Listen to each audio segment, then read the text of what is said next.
So the question here is, how can we measure impact on learning?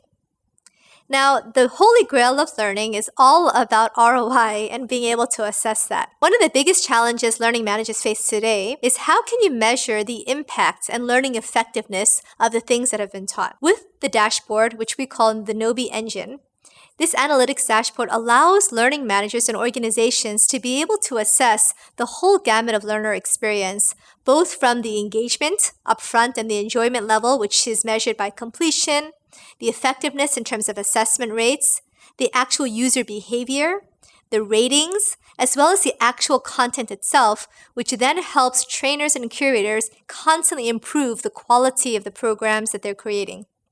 The other thing that's really powerful about this, and we talked about behavior design and messaging, is the ability to understand who is engaged when and how to coach and mentor them and send them customized messaging on the back end to encourage engagement through these behavior nudges and using a lot of these principles that we mentioned earlier. The GnowbeEngine analytics dashboard is really designed in order to help organizations measure the learning impact and effectiveness both qualitatively as well as quantitatively. After all, as world management expert Peter Drucker says, if you can't measure it, you can't improve it.